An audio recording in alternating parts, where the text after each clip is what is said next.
There we are. We're live. We're live. We're live. Hello, America, world. Welcome back to American Awakening Signs of Life. Folks around the world, we were missing you over the Memorial Day weekend. We were celebrating Memorial Day here in the U.S. We took the day off. Of course, folks in the U.S., we're also missing you over the Memorial Day weekend, so don't feel left out on that. It's good to be back. I myself, having not missed a weekday with this group of 5 wonderful folks in 10 weeks, I didn't know what to do with myself.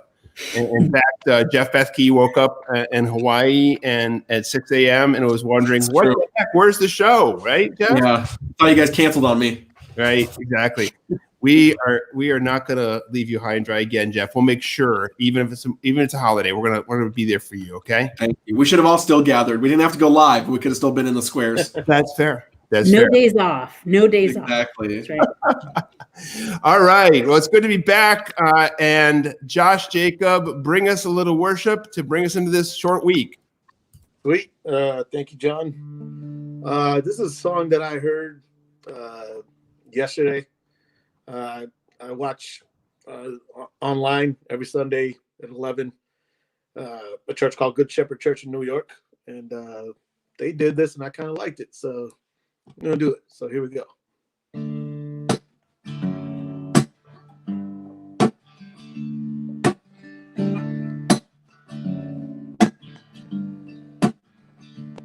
My brother, my sister, God love you. God bless you.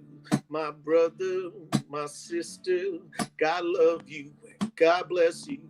May God hold us all in those almighty hands of love. May God hold us all in those almighty hands of love. My brother, my sister, God love you. God bless you. My brother, my sister, God love you. God bless you. May God hold us all in those almighty hands of love. May God hold us all in those almighty hands of love. Bring me a higher love. Bring me a higher love. Bring me a higher love. It's the higher love I'm thinking of. Do-do-do, do-do-do, do-do-do. Ooh. Oh, ooh, oh, yeah. Ooh, yeah. Bring me a higher love. Bring me a higher love. Bring me a higher love. It's a higher love I'm thinking of.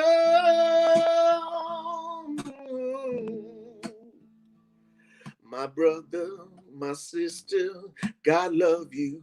God bless you. My brother, my sister, God love you. God bless you. Nice. Love the matchup. How about that? Woo! The remake of the Steve Winwood, Whitney Houston classic. Oh, sweet. Boom. How about that? Thanks so much, Josh. Really appreciate it. And as always, we're going to kick it down to Florida. Pastor Joel, what do you have for us for the Daily Dose? All right. Well, hey, everybody, bringing your daily dose of light and life and hope. I want to talk today about, and this week actually, about the connection between our mental and emotional and spiritual health and friendship or community. So we're going to talk about that each daily dose this week. And today I want to talk about anxiety. A author and psychiatrist that I follow named Curt Thompson has talked about this kind of phenomenon of anxiety that really seems to be heightening in our world right now. Not as something that is based on a lack of information, but that is based on and rooted in this idea that when we have fears and when we have worries and when we have unknowns ahead of us and we don't have any place to take that, that is what creates kind of anxiety on steroids, if you will, or anxiety that becomes a real problem in our lives. And so there's something about being heard and being known and actually being directed in many ways, having people in our lives that can help us with those fears and unknowns to process them, to be in relationship with us. And so Kurt would say that the key to a lot of our emotional, mental, and spiritual health is actually embodied relationships with other people that are real, that are not just like surface level friendships, but people we can take those kinds of things to. And so as I think about this, and as I think about our spiritual lives and our emotional health, as we are in this time and coming into what seems to be kind of the next phase of this time, I want to just encourage us that there is something really beautiful about walking together and being open about our fears and anxieties. Those things are real and those are normal. We all have them. They become a real problem when we're incapable or unable or unwilling to share them with other people who can help carry that burden. Now, of course, I know there's medical and certain, kind of deep brain things that cause a lot of this, but it's Kurt's belief, and it would be my shared belief, that the more we can be an embodied, trusted relationship and share those fears, God will use that to help us process and deal with those things so that we can be in a healthy place. So that's my encouragement today, is that we take our fears and unknowns into a place of embodied relationship with others and share them and allow those relationships to be healthy and healing for us, because that's the way God wired us. And that's your daily dose. Back to you, John.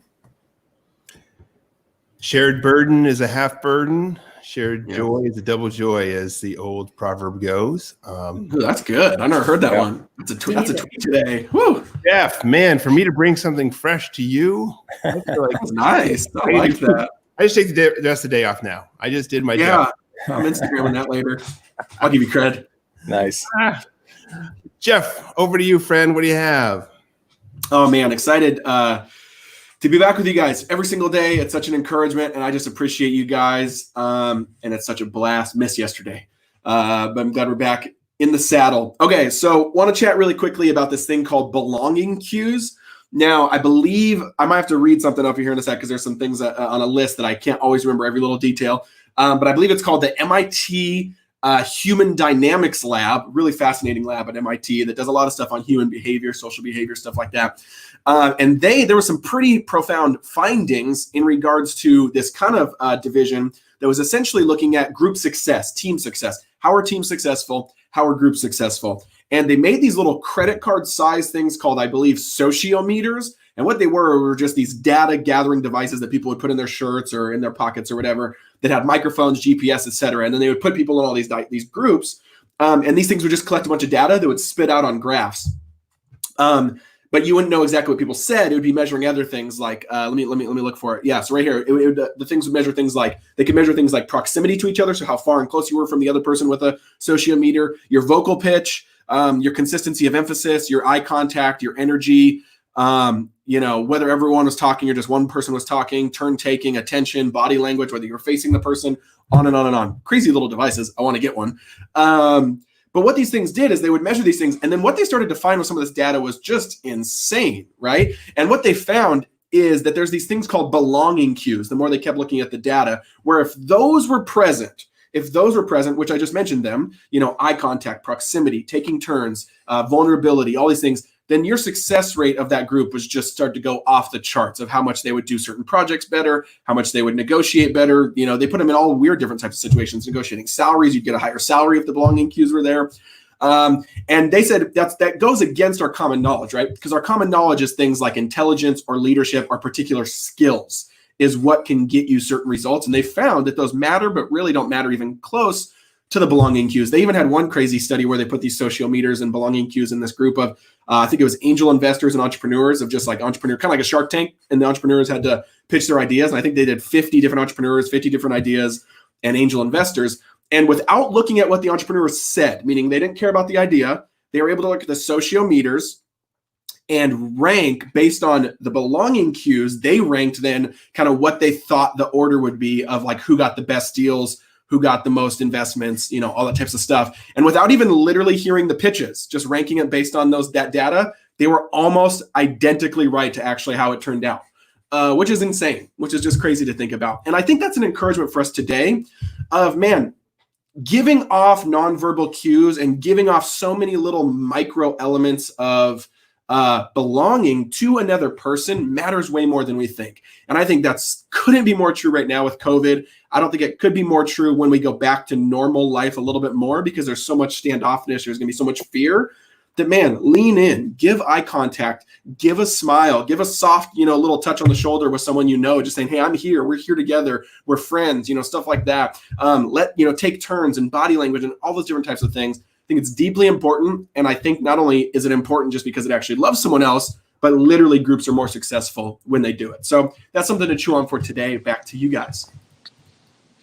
Thanks, Jeff. Really appreciate that. And I know that you are 100% right in your take on that. And I know the study is true, accurate, fair.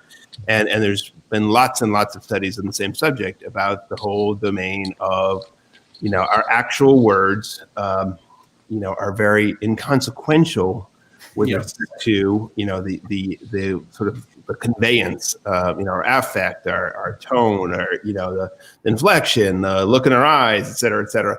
But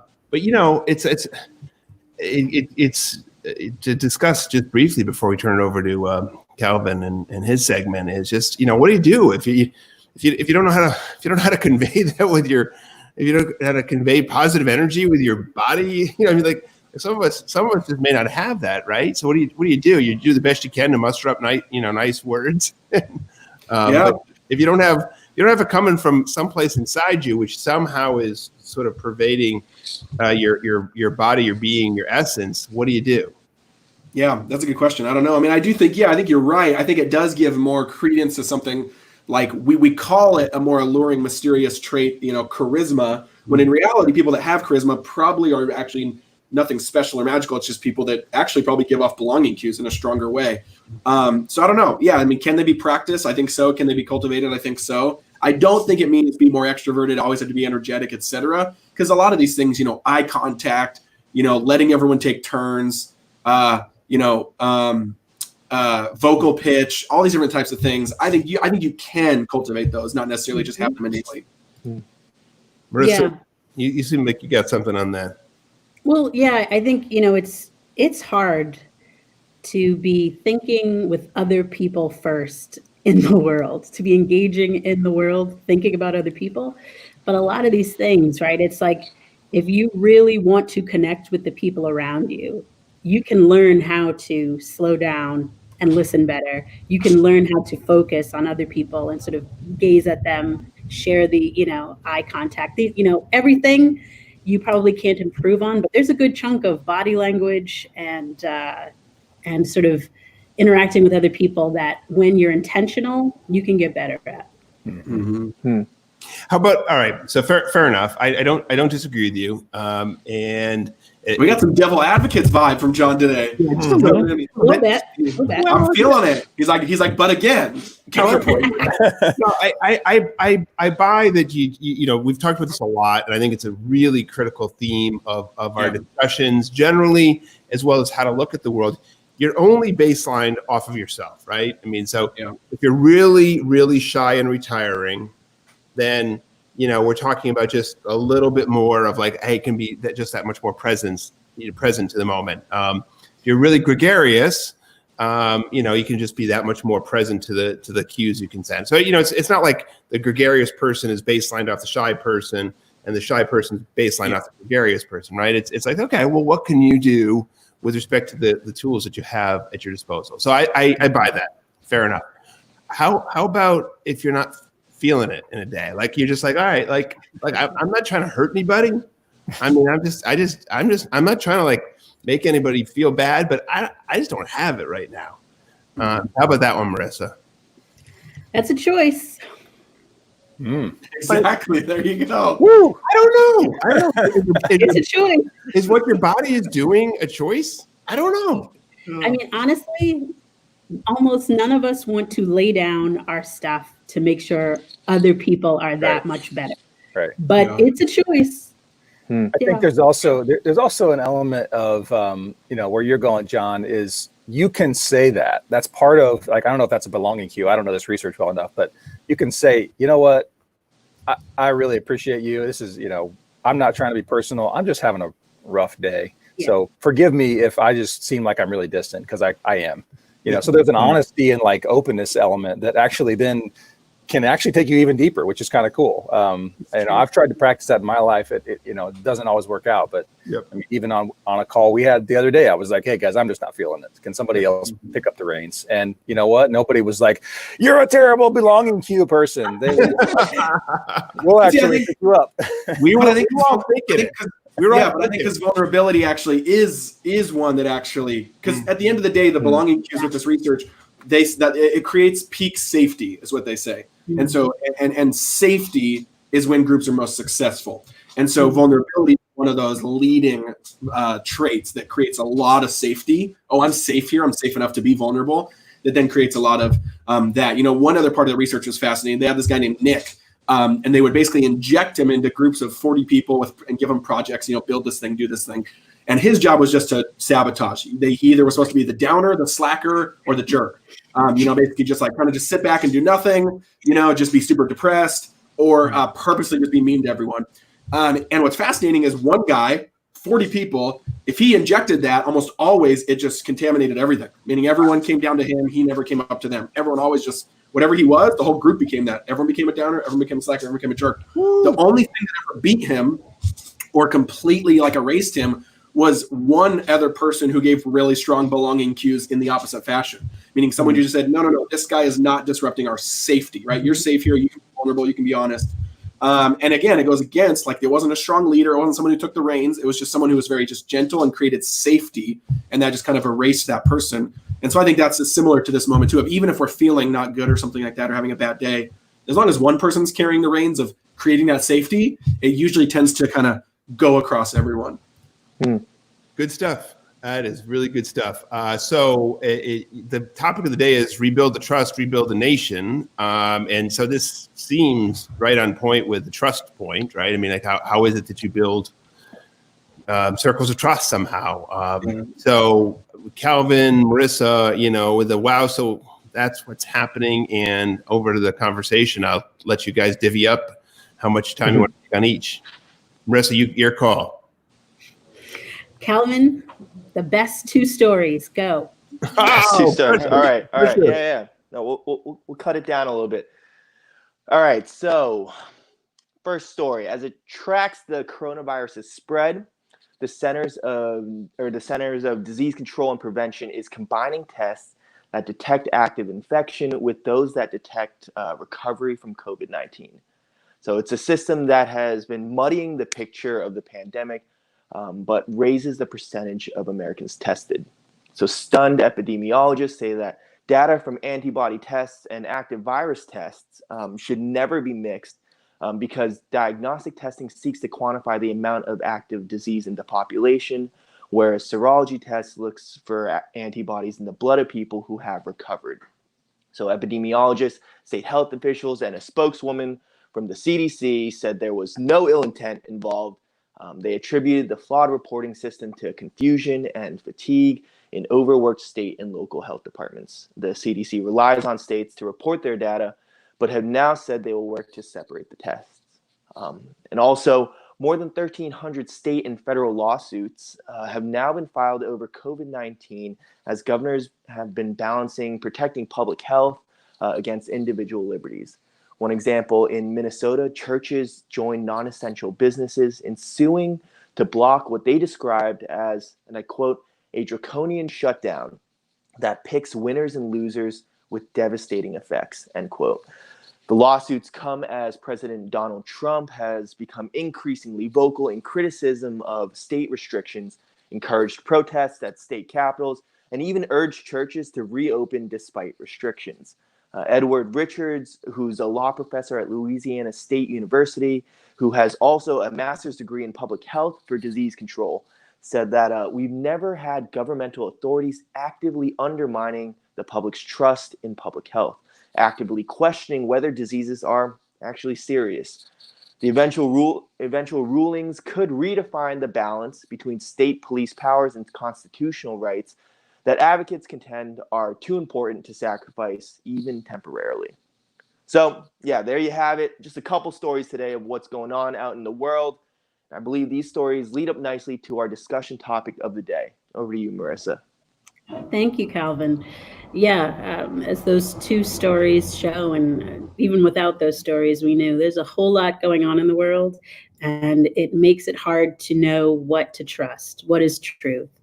According to the Pew Research Center, in 2019, only 17%, only 17% of Americans said they trusted the federal government to do the right thing, either just about always or most of the time. The coronavirus pandemic appears to be eroding people's faith even more. But the lack of trust in Washington actually doesn't spread to all of government.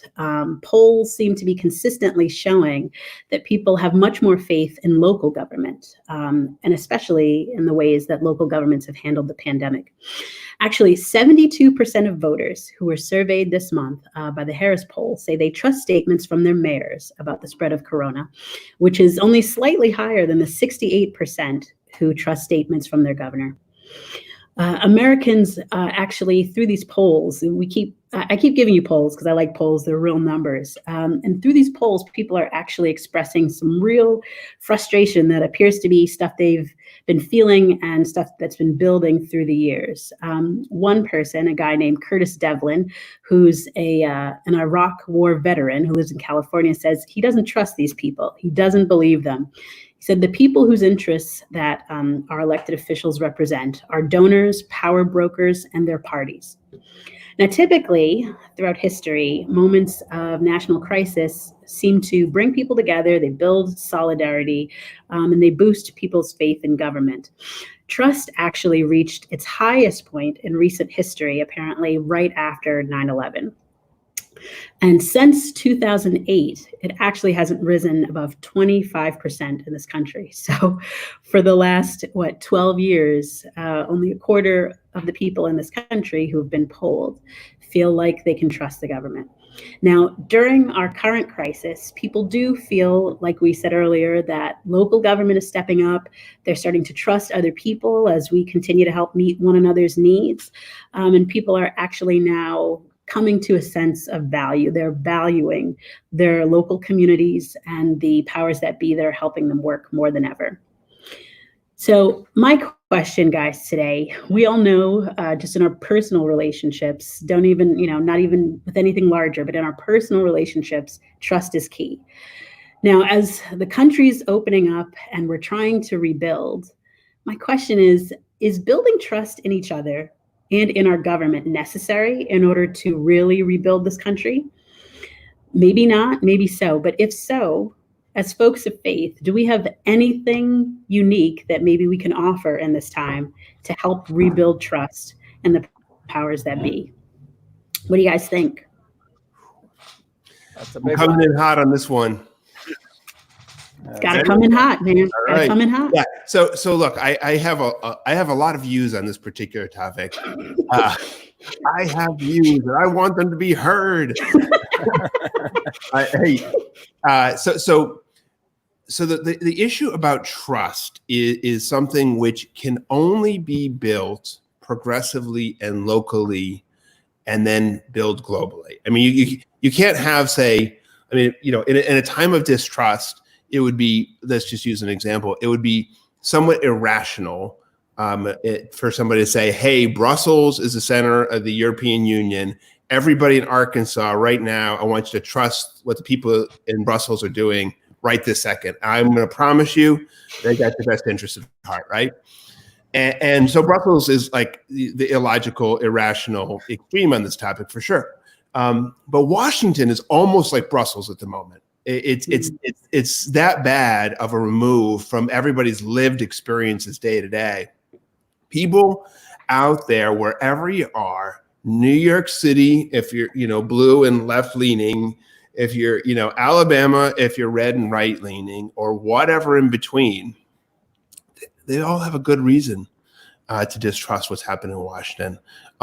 Untruths have been promulgated there now for decades, not forever. there have been dishonest politicians, all that, but right now the coin of the realm is not telling the truth, day in, day out, by pretty much everybody to some greater or lesser degree.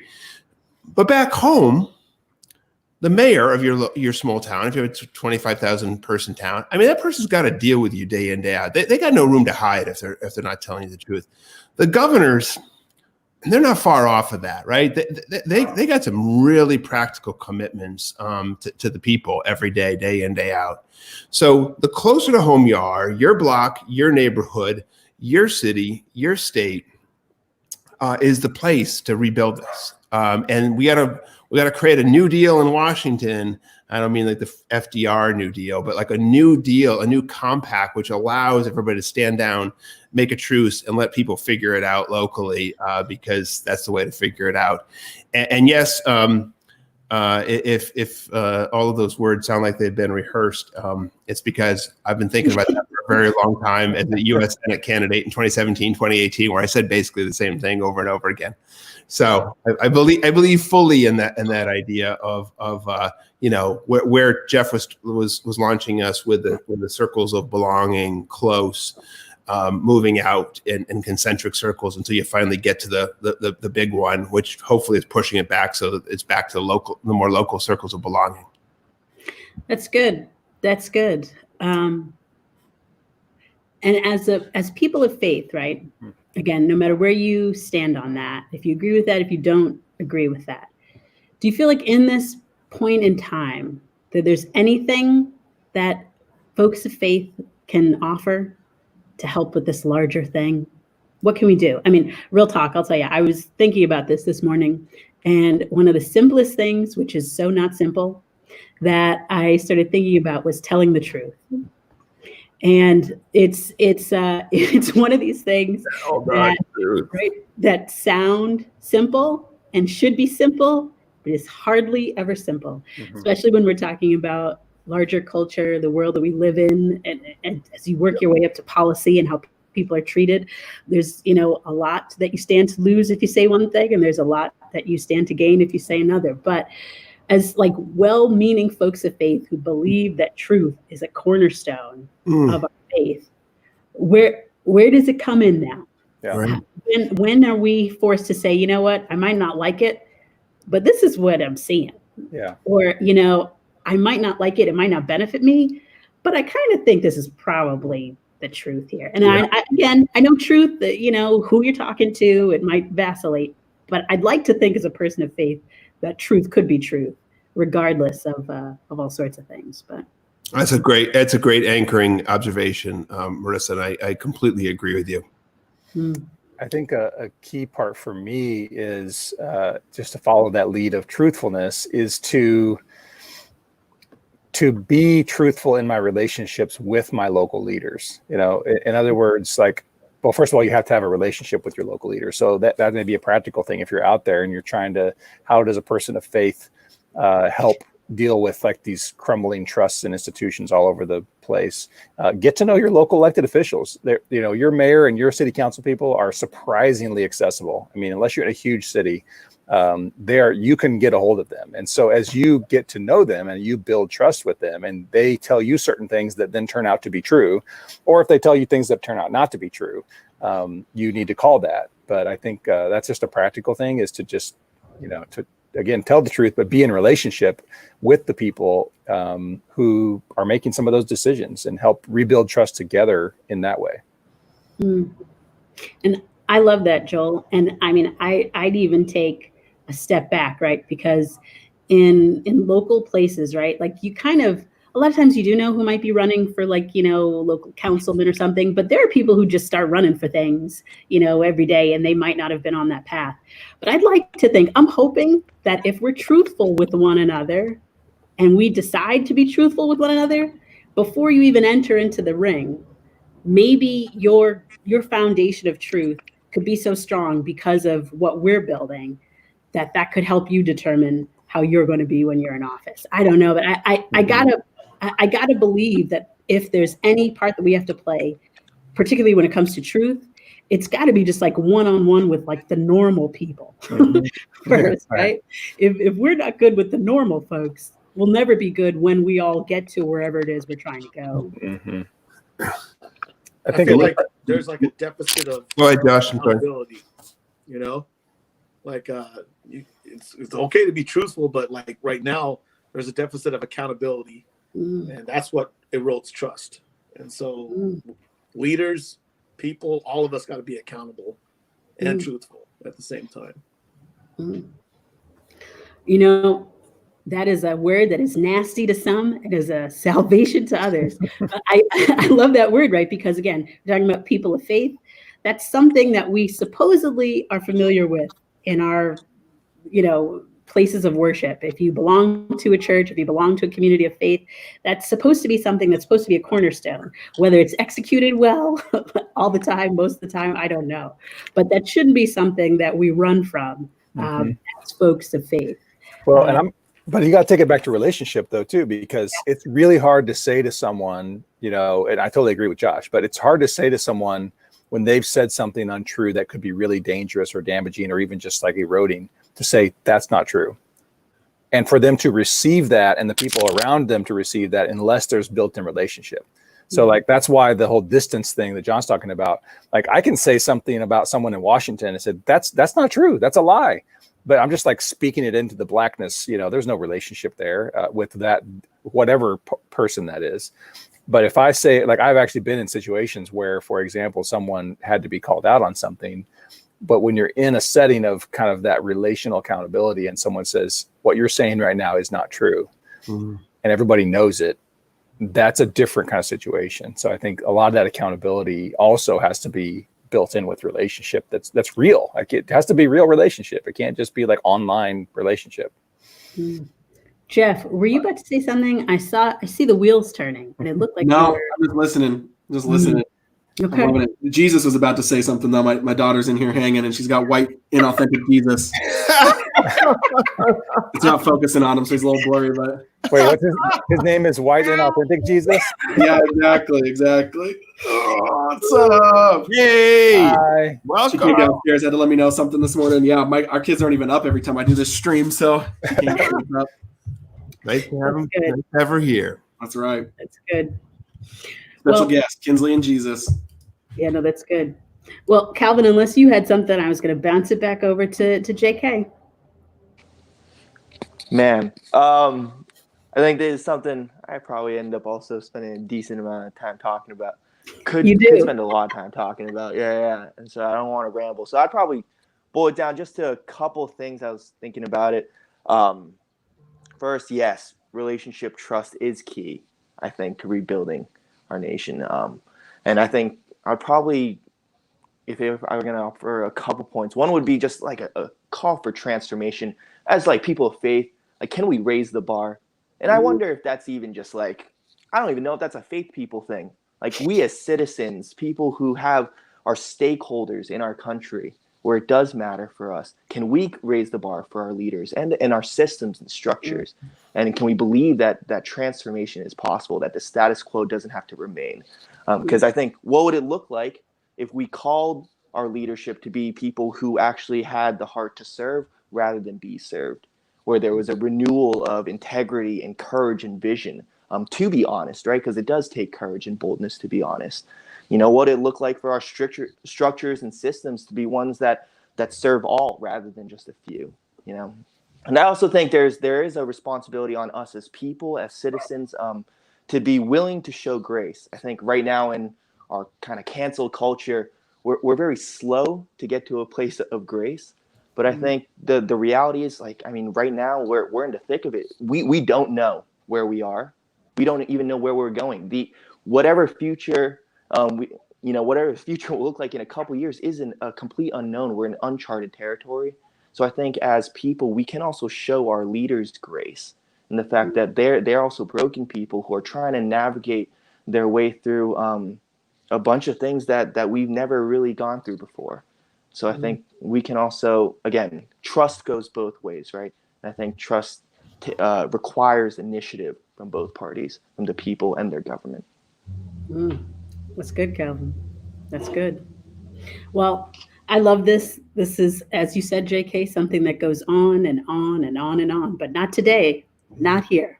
So I'm busted back to you, JK, for last words. All right. So we're going to have Josh in his Johnny Cash cool t-shirt and that cool studio wrap us up here as we all think about the truth and accountability revolution we're going to call for coming off this show.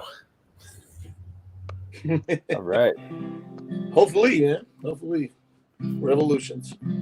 It started with the guy named Jesus. So let's go back to him first. You know?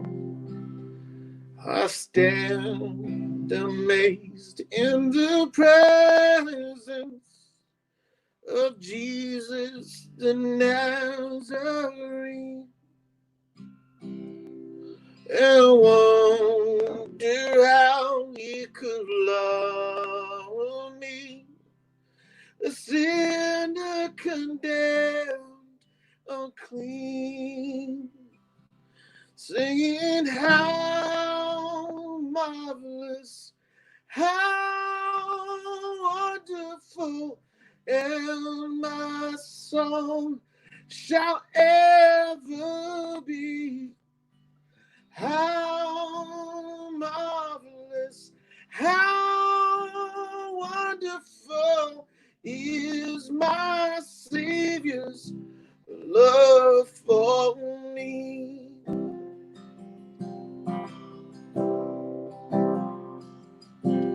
He took my sins and my sorrows, and he made them his very own. He bore the burden to Calvary and suffered and died alone, singing how marvelous, how wonderful, and my song shall ever be. How marvelous, how wonderful is my Savior's love for me. When with the ransomed in glory, his face I at last shall see, 'twill be my joy through the ages to sing of his love for me, singing how marvelous, how wonderful, and my song shall ever be. How marvelous, how wonderful is my Savior's love for me. How marvelous, how wonderful is my Savior's love for me. That's good. That is awesome. And look, that's a great place to land this for today. Bringing us back old school. That's the only answer which survives, day in, day out, generation over generation. Institutions will fade. Trust will decline. Trust will rebuild. But governments will fail us, as will societies and communities and all that. But one thing will not fail, and that's that the God of the universe created you for this day that you're in, this tough coronavirus process that you're going to be achieving, overcoming, getting beyond. And so God created you for this day. God loves you. God bless you. God be with you until we're together tomorrow, and keep fighting the good fight until then. Thanks so much, everybody.